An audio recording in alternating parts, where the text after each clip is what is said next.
Cada vez es más frecuente ver en las noticias que Durango, Chihuahua, Zacatecas o Coahuila se vive la peor sequía de la historia, o que en Tabasco, Veracruz o Chiapas se viven las más devastadoras inundaciones, o que en los estados donde antes hacía frío, ahora hace calor. ¿Sabe usted a qué se debe eso? Al cambio climático. Es un fenómeno mundial que nos presenta enormes desafíos. Sus causas y consecuencias nos generan efectos tanto económicos como sociales y, por supuesto, ambientales. El impacto del cambio climático ya lo estamos padeciendo, el cual genera cada vez más eventos extremos como tormentas y sequías en el mundo. Pero, ¿sabemos cuánto nos está costando en vidas humanas el no actuar? ¿Cuánto dinero destinamos para reconstruir poblaciones? ¿El no poder recuperar campos de cultivo? El costo es de enormes dimensiones. Por eso es importante que desde la sociedad impulsemos políticas públicas para que en el Congreso de la Unión y los congresos locales implementen leyes que nos ayudan a responder de una mejor manera al cambio climático y su impacto. Quédese conmigo esta noche. El programa va a estar muy bueno. Esto es Frente a Frente, periodismo con responsabilidad. Comenzamos.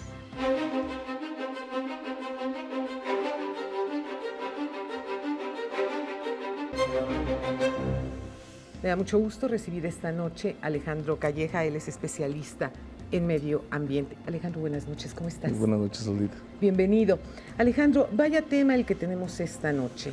De un tiempo para acá me da la impresión que se le ha ido dando mayor importancia a todo lo que tiene que ver con medio ambiente y sin embargo están faltando todavía muchas leyes y leyes secundarias, por supuesto, para poder aterrizar de alguna manera soluciones claras, contundentes, en casos como, por ejemplo, lo que mencionaba al principio del programa, es decir, cuando tenemos desbordamientos de ríos, cuando no hay alguna cultura de prevención, cuando se sabe que viene, por ejemplo, un huracán y la gente no hace mayor cosa y ves unos desastres brutales. No hablo nada más en el caso particularmente de México. Cabe recordar lo que pasó, por ejemplo, en Nueva Orleans hace algún tiempo, que casi devastó de manera importantísima la ciudad. Es decir, no estamos preparados para poder afrontar este tipo de catástrofes. Y yo no sé a quién responsabilizar, a la sociedad, al gobierno, ¿a quién? De alguna manera todos somos responsables mientras estemos viviendo en este planeta. Sí. Todos usamos flujos de energía y materiales que vienen desde la naturaleza hacia nuestra economía y nos ayudan a avanzar como sociedad. Entonces, en ese sentido, todos tenemos un impacto. Sin embargo, y no obstante, sí hay quienes tienen un impacto mayor que otros. Claro. Esto sucede en una parte por alguna visión sobre el modelo económico y desarrollista que basa un poco de la plusvalía en el aprovechamiento indiscriminado de recursos naturales. Sin embargo, también hay otra parte importante de la sociedad que requiere de más recursos para poder mantenerse, es decir, tanto tú como yo podemos utilizar una serie de recursos para poder alimentarnos, tener energía y poder llevar a cabo nuestra vida, pero sin embargo, personas con discapacidades, por ejemplo, ellos requieren de más recursos solamente para enfrentar un día. Entonces, tenemos que llegar a tener este balance dinámico. La naturaleza, por definición, no es estática y entonces eso nos ha costado mucho trabajo poder entenderlo no solamente en el ámbito científico, sino trasladar desde el ámbito científico esta aproximación teórica que hacemos al entendimiento del ambiente y llevarlo, por ejemplo, al marco jurídico para generar normas y leyes que se encarguen de regular las relaciones entre el hombre y la naturaleza, entre los países que tienen recursos comunes, porque eso también es una situación muy interesante. La naturaleza no respeta fronteras, las fronteras por supuesto. Las ponemos nosotros, claro. Así es, entonces eso está haciendo que mientras en algunas zonas o para las pequeñas islas y los países insulares, lo que hace algunos años se decía de actuar localmente y pensar globalmente, para las pequeñas islas y estas penínsulas ya no alcanza a actuar localmente sin pensar globalmente. Se requieren acuerdos globales. De otra manera, la inercia que tenemos en el aumento del nivel del mar va a hacer que estas islas y los estados insulares en algunos casos completamente desaparezcan, en otros haya un costo muy elevado en vidas humanas, obviamente, y en lo que ya en esta última comunicación del panel intergubernamental de Naciones Unidas se ha dado en llamar refugiados ambientales, estos movimientos grandes de población en zonas que sufren o seguramente van a padecer por los escenarios climáticos sequías muy extremas, van a padecer más cada vez golpes de calor o inundaciones más torrenciales, o van a perder humedad relativa en el suelo, y eso va a hacer que la productividad de donde se obtienen los alimentos se vea medrada. Wow. Y en consecuencia tengan que moverse poblaciones completas hacia otros lugares Qué distintos, ¿no? increíble, qué increíble. Entonces, aunque es algo que ya de alguna manera habían previsto los científicos, lo cierto es que es hasta esta quinta comunicación, es decir, No le dieron importancia, pues eso es lo que podemos ver, ¿no? Realmente. por una parte no se le dio la importancia y por otro lado, creo que esta generación de escenarios es, para mí, si me permites utilizar la palabra, Sí. aún en términos científicos, el cambio climático resulta un poco esotérico, Wow. en términos de decir, bueno, quizás el día hoy, en abril, quizás no tendríamos que estar complicándonos con las granizadas en la Ciudad de México. Qué cosa más impresionante, Sí, entonces estas modificaciones que están sucediendo en el equilibrio de gases atmosféricos están haciendo obviamente que los patrones, porque nosotros lo que observamos es el tiempo, es decir, dentro de los patrones climáticos, lo más cercano a nosotros es el tiempo, es decir, un Claro. tiempo caluroso, lluvioso, la escala es muy importante, pero aún así está llegando muy rápido y ha sido tan rápido que no nos ha dado tiempo de reaccionar. Entonces, todo el arreglo social que tenemos y obviamente el arreglo económico que tenemos tiene desafíos muy importantes y no nos está alcanzando la negociación, no nos está alcanzando la decisión para poder enfrentar estos desafíos que está planteando el cambio climático. En el caso concreto de nuestro país, bueno, en 2012, cuando albergamos la Conferencia de las Partes en Cancún, nos estrenamos con una ley general de cambio climático, lo cual obviamente al ser este marco legal de una ley general obliga a los estados a contar con leyes estatales de cambio climático. Estaba previsto la creación de un fondo para el cambio climático dentro de la misma ley. ¿Y qué pasó? Es un fondo que hasta el día de hoy está sin recursos. Esas son las cosas que a mí me ponen muy mal, te lo digo francamente, ¿no? Me viene en este momento, por ejemplo, a la memoria Paulina, ¿no?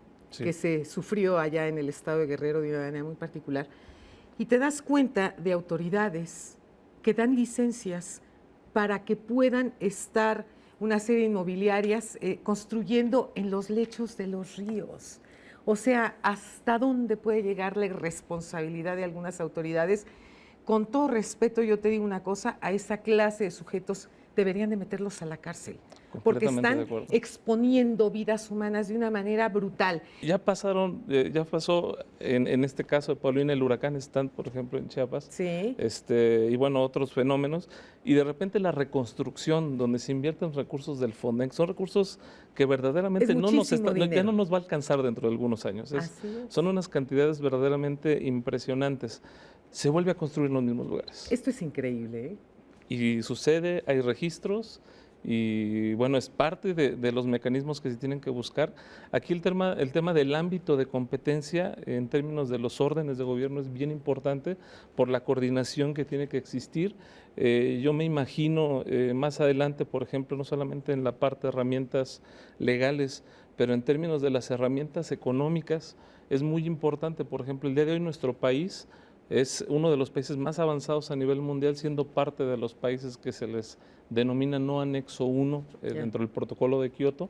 Entonces, siendo un país no anexo 1, tenemos mucha información muy importante, y tenemos que comenzar a ver de qué manera generamos este arreglo institucional que nos permita enfrentar en un marco jurídico que brinde certidumbre legal al sector privado y a nosotros como sociedad. Ese es el punto, porque al final de la jornada, bueno, tú sabes que las campañas pues ya están galopantes a todo lo que dan. Yo sí quisiera escuchar, aparte del Partido Verde Ecologista, todos los demás realmente no preocupados, ocupados en ver qué es lo que nos ofrecen para poder paliar en la medida de lo posible todo lo que hemos vivido durante estos últimos años. No, sí, es muy importante porque, mira, de acuerdo, el instituto, el INEGI, lleva un sistema nacional de cuentas económicas y ecológicas, y dentro de los últimos ajustes que se le han hecho a este sistema, estamos hablando de que la degradación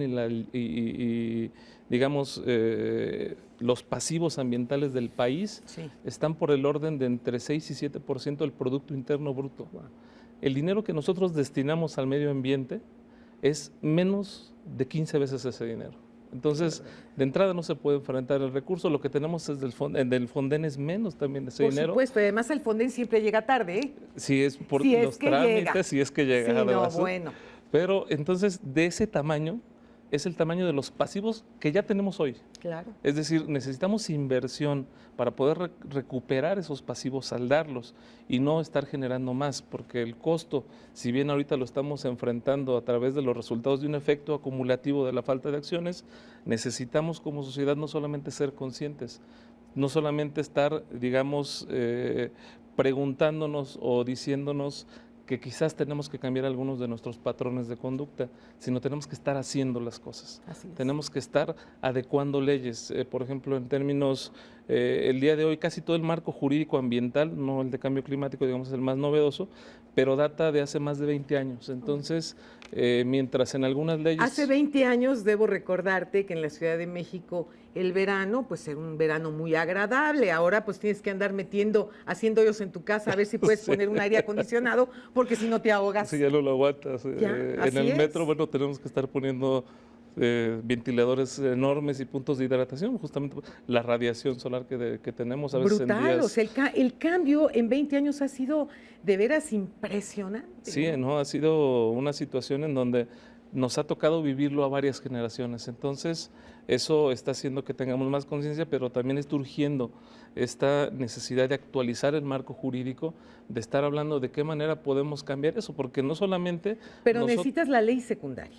Necesitamos leyes secundarias en todas las materias. Por ejemplo, si hablamos de la reforma hacendaria, que puede ser seguramente... Tú puedes tener 10 programas hablando de los pormenores de este asunto, pero se impulsaron una suerte de impuestos verdes o denominados verdes. Yo personalmente tuve una discusión con varios de las personas que lo estaban proponiendo. Les decía que mientras no hubiera un mecanismo institucional, justamente porque cuando se hace, digamos, se implementa un impuesto y no existe el mecanismo dentro de la ley, dentro del IEPS, se vuelve una recaudación. Y mientras eso no vaya a saldar esos pasivos, vamos a estar generando más pasivos sin poder atender lo que de todos modos ya tenemos degradado. Entonces, pues de verde tienen el nombre y una racionalidad en términos de desincentivar ciertas conductas. No obstante, no hemos podido utilizar ese impuesto para poder saldar pasivos ambientales. Ojalá que realmente en esta Cámara, en esta nueva Cámara, ya que se haya elegido quienes van a estar al frente, tengan un poquito de conciencia. Y fíjate cómo te lo digo, un poquito, no se necesita mucho. Simplemente pensar en el medio donde vivimos todos, donde están nuestros hijos, qué futuro es el que queremos para nuestro país, para el mundo entero, pero de manera concreta para nuestro querido México. Y si no hacen lo que les toca, pues mejor ni se metan de candidatos, hombre. O sea, ni se metan, porque nada más estamos los ciudadanos tirando el dinero a la basura, porque no hacen lo que deben de hacer. Alejandro, muchísimas gracias por haber estado conmigo. Muchas gracias, Lolita. Muchísimas gracias. No se pierdan nuestro próximo programa. México vive tiempos de cambio, tiempos de dar la cara, tiempos para hablar frente a frente. Muy buenas noches.